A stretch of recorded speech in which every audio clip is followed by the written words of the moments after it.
இங்க பாருங்க வெறும் இது ₹7.50 இருந்து ₹10.50 ₹12.50 இருந்து எக்கச்சக்க மாடல்ஸ் இருக்கிறது எல்லாமே பென் ஐட்டம். பென் பாத்துட்டீங்கன்னா வெறும் ₹10 எம்ஆர்பி.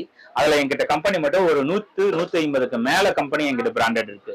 ₹10 எம்ஆர்பி ரேட் எவ்வளவு நீ கேட்பீங்க? ரேட் ஜஸ்ட் ₹6.50 ₹7.50 ₹8 இந்த ரேட்டுக்குள்ளாரையே தான் இருக்கும். ஹீரோ பென்ல மட்டும் ஒரு 4 வெரைட்டி இருக்கும். இதோட ரேட் பாத்தீங்கன்னா ₹32 ₹36 ₹42 அந்த ரேட்டுக்கு இருக்கும். இதெல்லாம் பாத்தீங்கன்னா உங்களுக்கு 100% ப்ராஃபிட்ஸ் கிடைக்கும். இங்க இருக்கிறது எல்லாமே ஃபைல் ஐட்டம்ஸ். மேல இருக்கிறது பாத்தீங்கன்னா பாக்ஸ் ஃபைல், கீழே இருக்கிறது எல்லாமே பட்டன் பேக் ஃபைல்னு சொல்லுவோம். இதுலயும் பிக்சர் டைப்ல இருக்கும். ரேட் வந்து ஜஸ்ட் ₹6.50 இருந்து ₹10 ₹12 ₹14 ₹17 இந்த ரேட்ல நாங்க வித்துட்டு இருக்கோம். இதோட மார்ஜின் பாத்தீங்கன்னா 40% வரைக்கும் உங்களுக்கு லாபம் கிடைக்கும். பாத்தீங்கன்னா இது எல்லாமே வந்து ஜாமெட்ரி பாக்ஸ். இது ஜாமெட்ரி பாக்ஸ்ல பாத்தீங்கன்னா இவ்வளவு வெரைட்டி வந்து வேற எங்கேயுமே நீங்க பாத்துக்க மாட்டீங்க. பாத்தீங்கன்னா 30% 40% உங்களுக்கு லாபம் ஒர்க் அவுட் ஆகும். இதோட ரேட் பாத்தீங்கன்னா வெறும் ₹35 ₹60 ₹100